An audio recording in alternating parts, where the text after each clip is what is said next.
15वां अध्याय। सती की तपस्या। ब्रह्मा जी बोले, हे नारद, एक दिन मैं तुम्हें लेकर प्रजापति दक्ष के घर पहुंचा। वहां मैंने देवी सती को उनके पिता के पास बैठे देखा। मुझे देखकर दक्ष ने आसन से उठकर मुझे नमस्कार किया। तत्पश्चात सती ने भी प्रसन्नतापूर्वक मुझे नमस्कार किया। हम दोनों वहाँ आसन पर बैठ गए।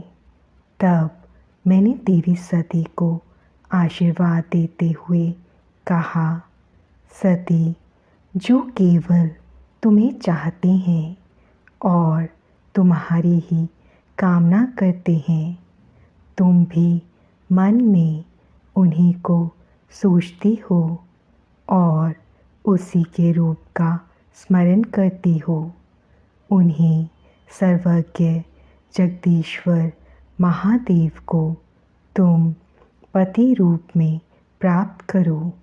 वे ही तुम्हारे योग्य हैं।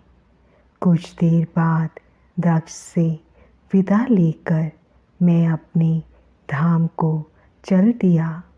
दक्ष को मेरी बातें सुनकर बड़ा संतोष एवं प्रसन्नता हुई।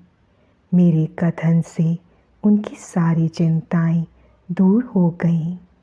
धीरे धीरे सती ने कुमार अवस्था पार कर ली और वे युवा अवस्था में प्रवेश कर गईं। उनका रूप अत्यंत मनोहारी था।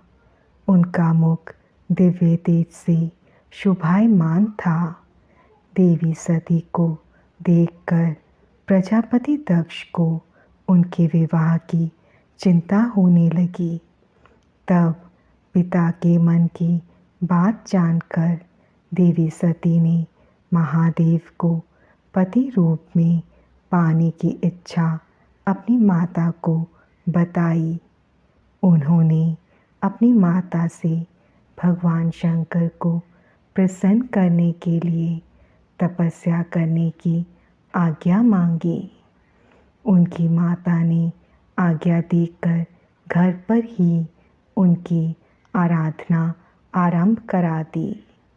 आश्विन मास में नंदा अर्थात प्रतिपदा, षष्ठी और एकादशी तिथियों में उन्होंने भक्तिपूर्वक भगवान शिव का पूजन कर उन्हें गुड़, भात और नमक का भोग लगाया व नमस्कार किया।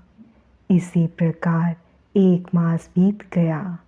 कार्तिक मास की चतुर्दशी को देवी सती ने मालपुओं और खीर से भगवान शिव को भोग लगाया और उनका निरंतर चिंतन करती रहीं।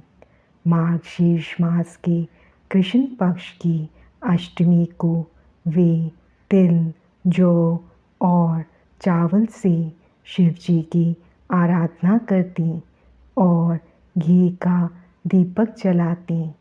पौष माह की शुक्ल पक्ष सप्तमी को पूरी रात जागरण कर सुबह खिचड़ी का भोग लगाती।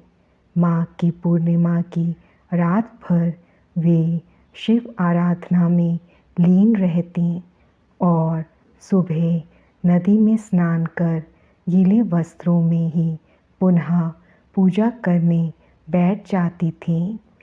फागुन मास के कृष्ण पक्ष की चतुर्दशी तिथि को जागरण कर शिव जी की विशेष पूजा करती थीं। उनका सारा समय शिव जी को समर्पित था। वे अपनी दिन रात शिव जी के स्मरण में ही बिताती थीं। चैत्र मास के शुक्ल पक्ष की चतुर्दशी को वे ढाक के फूलों और दवनों से भगवान की पूजा करती थीं। वैशाख माह में वे सिर्फ तिलों को खाती थीं। वे नए जौ के भात से शिव पूजन करती थीं।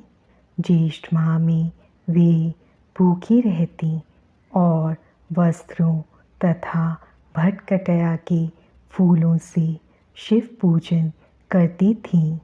आषाढ़ मास के शुक्ल पक्ष की चतुर्दशी को वे काले वस्त्रों और भटकटया से रुद्रदेव का पूजन करती थीं।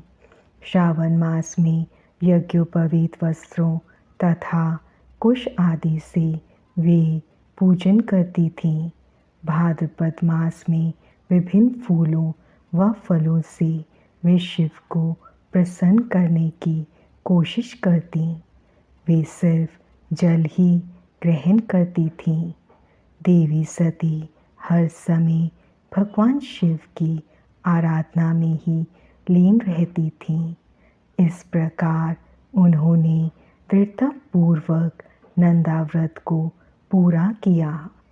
व्रत पूरा करने के पश्चात वे शिवजी का ध्यान करने लगीं। वे निश्चित आसन में स्थित हो निरंतर शिव आराधना करती रहीं। हे नारद, देवी सती की इस अनन्य भक्ति और तपस्या को अपनी आँखों से देखने मैं विष्णु तथा अन्य सभी देवी देवता और ऋषि मुनि वहाँ गए। वहाँ सभी ने देवी सती को भक्तिपूर्वक नमस्कार किया और उनके सामने मस्तक झुकाए। सभी देवी देवताओं ने उनकी तपस्या को सराहा। तब सभी देवी देवता और ऋषि मुनि मेरे और विष्णु सहित कैलाश पर्वत पर पहुँचे। वहाँ भगवान शिव ध्यानमग्न थे।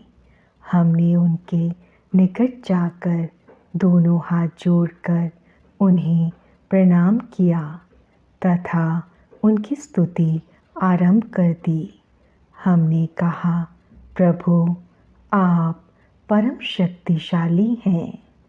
आप ही सत्व, रज और तप आदि शक्तियों के स्वामी हैं। वेदत्रयी, लोकत्रयी आपका स्वरूप है। आप अपनी शरण में आए भक्तों की सदैव रक्षा करते हैं। आप सदैव भक्तों का उद्धार करते हैं। हे महादेव, हे महेश्वर, हम आपको नमस्कार करते हैं। आपकी महिमा जान पाना कठिन ही नहीं, असंभव है। हम आपके सामने अपना मस्तक झुकाते हैं। ब्रह्मा जी बोले, नारद, इस प्रकार भगवान शिव शंकर की स्तुति करके सभी देवता मस्तक झुकाकर शिव जी के सामने चुपचाप खड़े हो गए।